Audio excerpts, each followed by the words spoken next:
Timnas Indonesia U19 akhirnya mencetak sejarah baru setelah berhasil meraih gelar juara Piala AFF U19. Di final, Indonesia mengalahkan Vietnam melalui adu tendangan penalti. Indonesia unggul dengan skor 7-6. Ilham Udin Armain menjadi penentu kemenangan Garuda Muda setelah tendangannya gagal dihalau kiper Vietnam. Sementara kiper Timnas U19 Raffi Murdianto juga layak dinobatkan sebagai pahlawan karena mampu menggagalkan 2 tendangan pemain Vietnam. Meski di level junior, namun gelar juara Piala AFF U19 memiliki arti besar mengingat Indonesia telah lama paceklik gelar internasional. Terakhir sepak bola Indonesia meraih gelar juara adalah di tahun 1991 saat meraih emas SEA Games di Manila atau 22 tahun lalu. Di Piala AFF, prestasi tertinggi Indonesia hanyalah sebagai runner-up di tahun 2000, tahun 2002, dan tahun 2005. Ini pertandingan terakhir kita yang sungguh sangat dramatis dan tentu ke depan event ini atau turnamen ini akan menjadi pelajaran yang berharga bagi kami dan para pemain. Umur mereka maksimum 23 ya, ini jadi jangka panjang mereka ini. Tapi masalah untuk klub segala macamnya mereka tentu mereka akan kembali ke klub. Tapi kita mau program seperti namanya kan ini 2 tahun ini di Indonesia. Dengan prestasi yang diraih, para Garuda Muda kali ini diharapkan bisa memotivasi timnas senior maupun timnas kelompok umur lainnya. Selain itu, bibit-bibit berprestasi ini diharapkan bisa menjadi fondasi bagi terwujudnya timnas sepak bola Indonesia yang kuat, yang akan mengembalikan kejayaan persepak bolaan Indonesia bukan hanya di Asia Tenggara, tapi hingga Asia atau bahkan level dunia.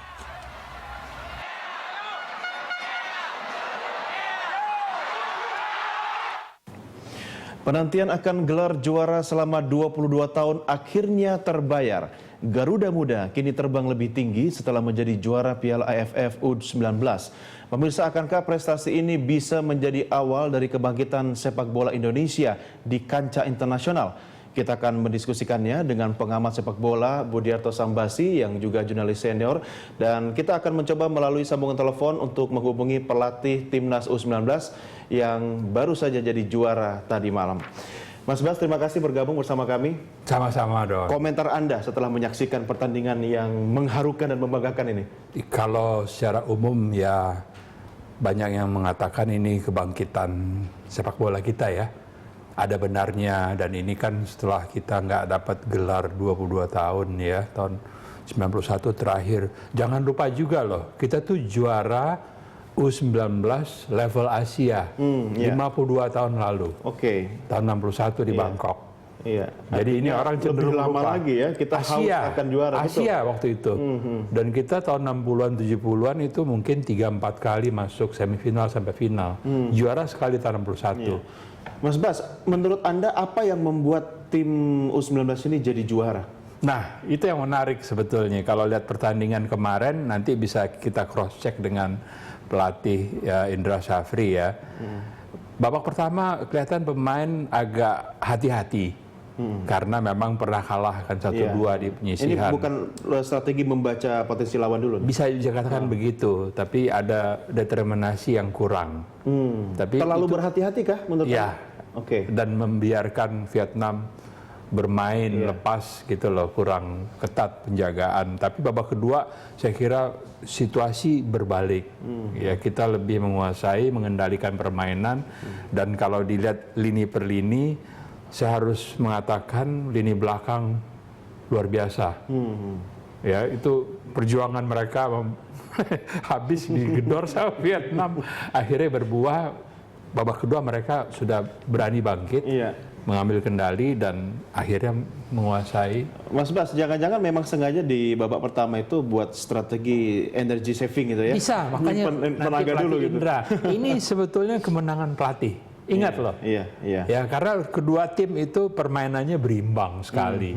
Mungkin Vietnam lebih kompak, ya karena mereka bersama-sama sudah katanya 6 tahun ya dengan pelatih asal Iya, Prancis asal ini. Prancis, Kalau ini kan baru 2 tahunan Iya, iya. Indra Safri ngumpulin dari Ya, tapi kelebihannya adalah coach kita ini dia punya peluang atau kewenangan untuk kemenangan memilih pelatih. sendiri. Dia Kemenangan memilih pelatih. sendiri ininya, pemainnya gitu kan. Ya pemain itu apapun ya, kalau sudah maaf ya, kalau sudah adu penalti itu udah faktor luck. Nah, saya mau masuk ke situ. Oke, Anda sudah jawab faktor luck. Sebenarnya adu penalti itu mencerminkan indikator kualitas pemain kita, kemudian strategi yang dibangun oleh pelatih, atau sebenarnya lebih banyak angin luck-nya tadi? Ya, lebih banyak luck ya. Pelatih bertugas mempersiapkan 5 penembak awal ya yang terbaik, Iya. dan sisanya Yang jelas nggak boleh salah milih juga nggak kan? boleh salah milih di situ. Tapi semuanya akhirnya beban di pundak itu ada di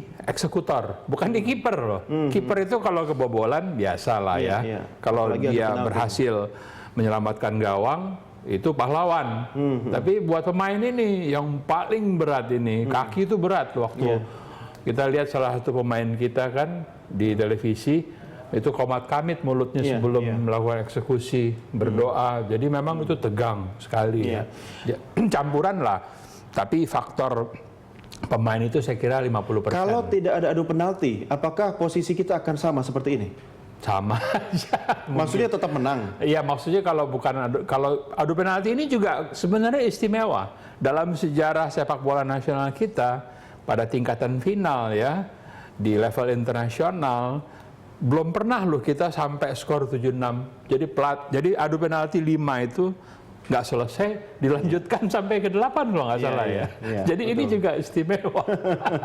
Banyak hal yang istimewa, tapi Mas Bas, saya coba kesampingkan faktor luck tadi. Karena luck juga bisa dibangun oleh situasi, bisa dibangun oleh strategi. Bagaimana Anda membaca strategi yang dibangun oleh coach kita ini sehingga sebenarnya bisa mengarahkan kepada adu penalti kah? Atau sebenarnya yang lucknya itu adalah situasi adu penalti, tapi ketika adu penalti dilakukan oleh pemain kita itu bagian dari strategi. Kalau termasuk saya memilih lihat orang. mungkin ya, kalau saya bisa salah ya, bisa keliru, tapi saya kira pelatih Indra Safri ini punya target menang di babak kedua.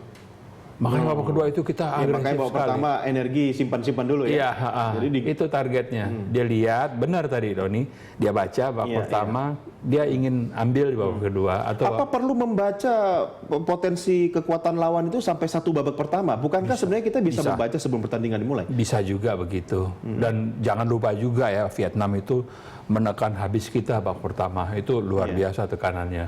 Dan lini kita terbukti babak pertama itu juga bermain luar biasa. Rasa yakin pemain lini belakang tumbuh, sehingga babak kedua lebih mudah lagi. Iya. Udah tahu dia. Dan babak kedua itu kan pemain Vietnam juga staminanya agak menurun. Ini juga yang ingin harus kita tanya ke pelatih Indra Safri. Stamina kita kok kali ini istimewa. Nah, itu saya sudah punya pertanyaan, yaitu dari informasi yang saya baca, coach kita ini punya terapi kejut ya, dengan kata-kata motivasi. Katakanlah misalnya di ruang ganti ketika break, coach mengatakan ingat dong perjuangan orang tua gitu kan, bagaimana membaikkan mereka. Kita akan konfirmasi nanti kepada coach ketika sambungan telepon sudah terhubung dengan beliau.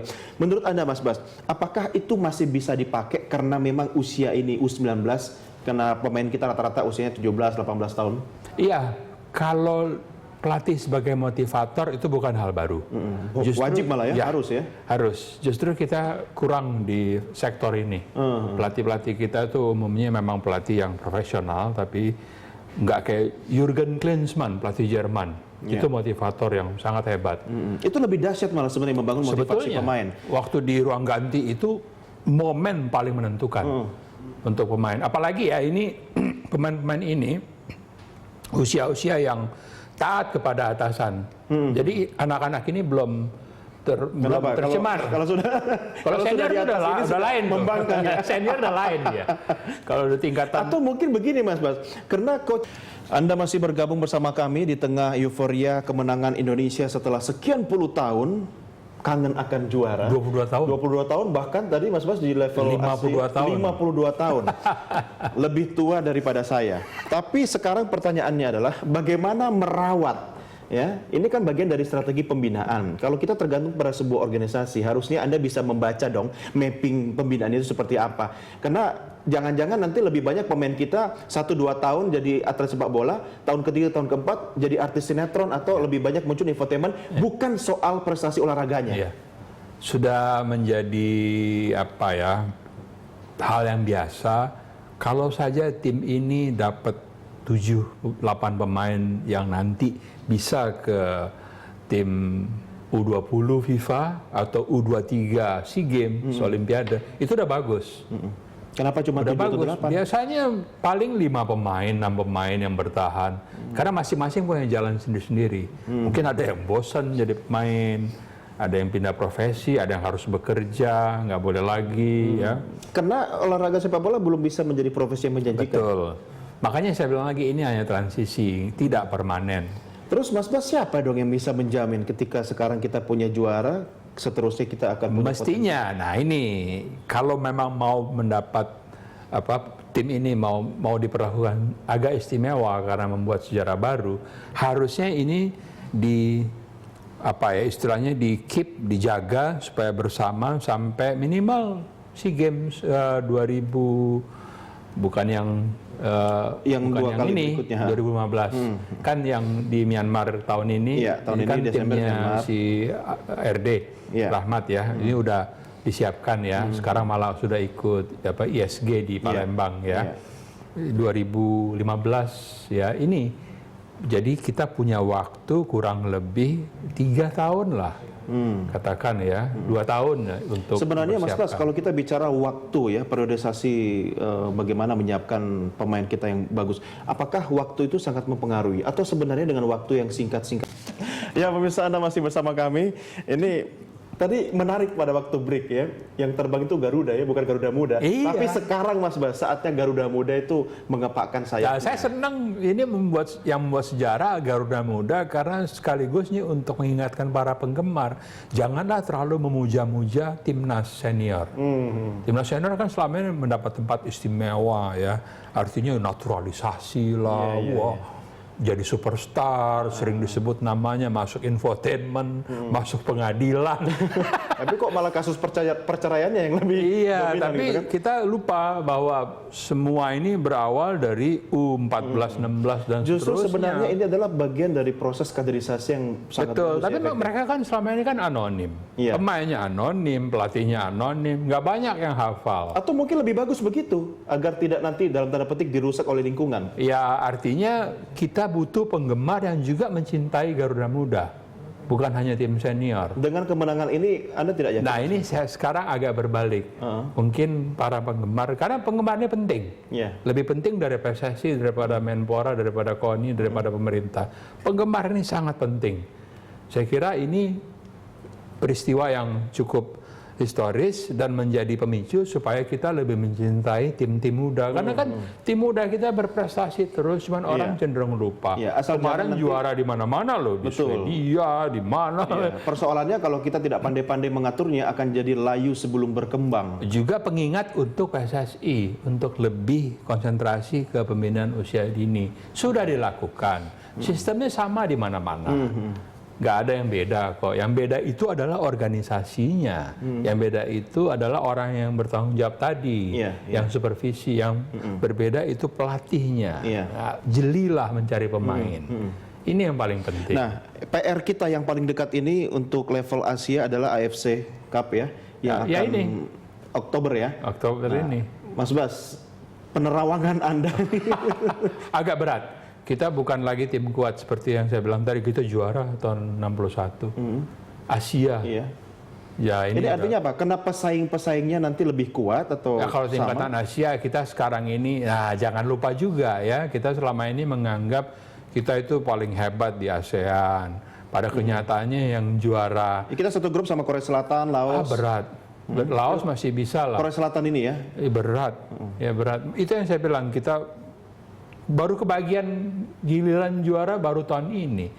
Selama 20 tahun terakhir. Biar selama ini yang juara Vietnam, Iya, Thailand, ya Myanmar. Tapi bisa dong Mas Bas, dengan kemenangan ini mampu menjadi satu doping ya, semangat untuk dipertahankan sampai bulan Oktober. Motivasi